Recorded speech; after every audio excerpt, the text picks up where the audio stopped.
मिल का उसी टाइम से बिगड़ गया। महाराज से सरकारी हाथ में आई है, तब से इसकी व्यवस्था। 1 रुपया में दरभंगा महाराज दे दिया बिहार सरकार।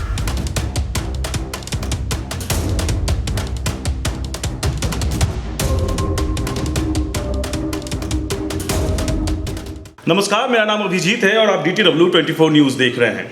अभी हम जिस जगह मौजूद हैं, जो ढांचा आपको हमारे पीछे नज़र आ रही है, यह ऐसी जगह थी एक ज़माने में जहां से करीब 1200 से 1300 मजदूरों का घर चलता था, उनका जीविकोपार्जन चलता था और हजारों किसान इससे लाभान्वित होते थे। यह है मधुबनी जिले का लोहट चीनी मिल, जो कि आज कबाड़ में तब्दील है। आप देख सकते हैं कि इसके जो मशीनरीज हैं, जो इसके मशीन है, वो सारे जंग लग चुके हैं और ये कबाड़ में पूरी तरह से तब्दील हो गया है और अब सिर्फ और सिर्फ यहाँ कबाड़ बचे हैं। इस मिल की स्थापना 1934 में हुई थी और 1997 तक यह मिल बखूबी चला। यहाँ के जो मधुबनी जिले के जो गन्ना किसान थे, उन्हें काफ़ी मुनाफा हुआ। यहाँ करीब 1200 से 1300 मजदूर काम करते थे और उनसे उनका घर परिवार चलता था, उनका गुजर बसर होता था, गन्ना किसानों की गुजर बसर होता था, उनका परिवार भी अच्छे से चलता था और वो सब इसी पर आश्रित थे। अब यहाँ हमारे साथ मौजूद हैं इस मिल के जो गार्ड हैं, वो हैं क्या नाम है आपका? बैजनाथ ठाकुर। बैजनाथ जी, हम आपसे जानना चाहेंगे कि जो ये स्थिति है अभी इस मिल की, क्यों है ये दुर्दशा? ये दुर्दशा हुआ, जो फैक्ट्री को चलाने से माने अस्तित्व हो गया, कोई रह नहीं गया और न क्या कहते हैं मशीन सब था, चलने लायक था, लेकिन सरकार इसको बंद कर दिया। क्यों बंद कर दी? गन्ना की पैदावार तो इस क्षेत्र में अभी भी अच्छी खासी होती है। हाँ, पैदावार था, उसके बाद भी सरकार लॉकआउट इसको किया, बंद कर दिया। अच्छा, बंद कर दिया, पैसा नहीं दिया, मजदूर का पैसा नहीं मिला, अभी तक पैसा बंद नहीं दिया और भूखमरी समस्या हुआ, एकाएक सरकार लॉकअप कर दिया इसको।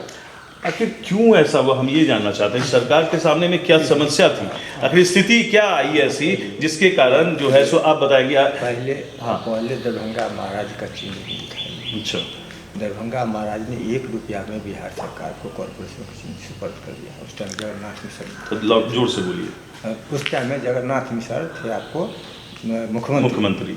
1 रुपया में दरभंगा महाराज दे दिया बिहार सरकार, ये चीनी मिल। ठीक है।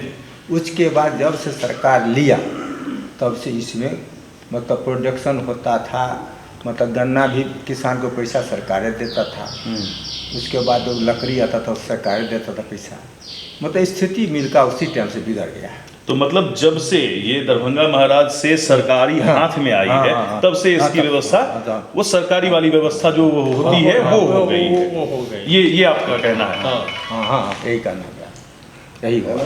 तो मतलब ये चीनी मिल दरभंगा महाराज ने स्थापित कराया था, और लेकिन जिस समय डॉक्टर जगन्नाथ मिश्रा मुख्यमंत्री थे बिहार के, तो दरभंगा महाराज ने सिर्फ 1 रुपये में यह चीनी मिल बिहार सरकार को सुपुर्द कर दिया, ताकि बिहार सरकार इसको चलाए और बिहार में रोजगार हो, रोजगार का सृजन हो, बिहार सरकार को मुनाफा हो। लेकिन यह सरकारी व्यवस्था की भेंट चढ़ गई और चीनी मिल धीरे धीरे आते आते 1997 में ठप पड़ गया। और भी लोग हैं, बात करते हैं हम इनसे। क्या नाम है आपका? मोती रहमान।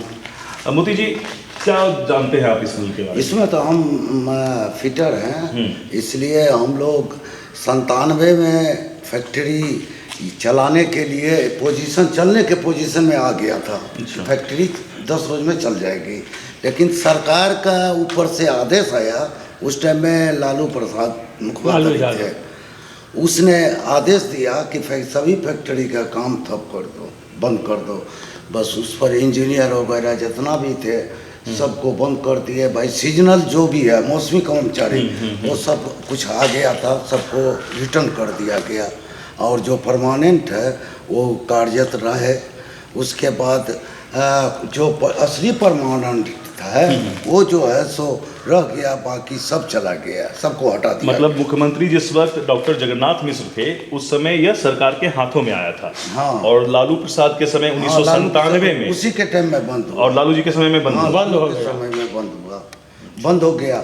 उसके बाद मान लिया सिर्फ परमानेंट वगैरह जो भी थे, जिसको परमानेंट चिट्ठी था वो लोग कार्यरत रहे। हम लोग परमानेंट थे तो हम लोग धरे रह गए।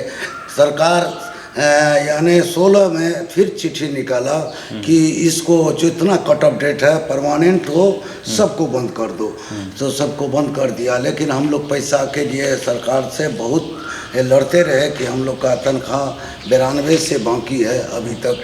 उस पर मुख्यमंत्री जो नीतीश कुमार हुए वो पैसा जो है सो मतलब कि जमा कर दिए 17 गेट खोल दोगे, यानी कलेक्टर के यहाँ, कलेक्टर के यहाँ दे दिया कि पेमेंट करो। लेकिन बिल नहीं बन रहा है, पेमेंट नहीं हो रहा है। यहाँ जो जीएम चार्ज में है वो जो है सो अभी पेमेंट करने के इसमें नहीं है कि हम लोग का पेमेंट करवा दे।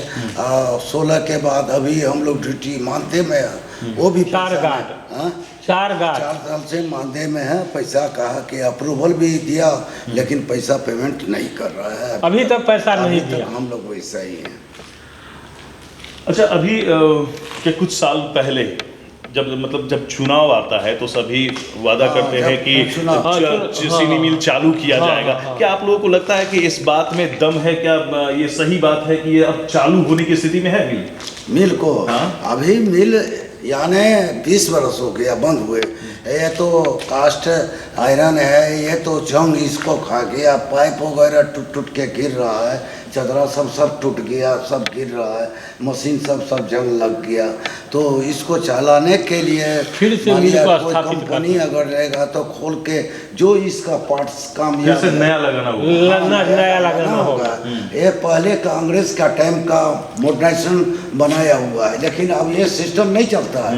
ये महाराजा इंजन वगैरह जितना भी है स्टीम ज़्यादा खाता। अब तो टरबाइन वगैरह बैठाया और छोटा मान लिया कि फैक्ट्री और प्रोडक्शन ज़्यादा, यही सब स्थिति है ये सब मिलकर, और ज़्यादा कोई।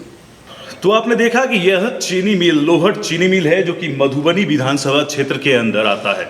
और यहाँ जो स्थिति आप देख रहे हैं कि अब यह चीनी मिल पूरी तरह से कबाड़ बन गई है। 1997 से यह चीनी मिल पूरी तरह से ठप है। जब से यह सरकार के हाथों में आया है तब से धीरे इसकी स्थिति खराब होती गई और अंततः लालू यादव के मुख्यमंत्री काल में 1997 में यह चीनी मिल पूरी तरह से बंद कर दिया गया।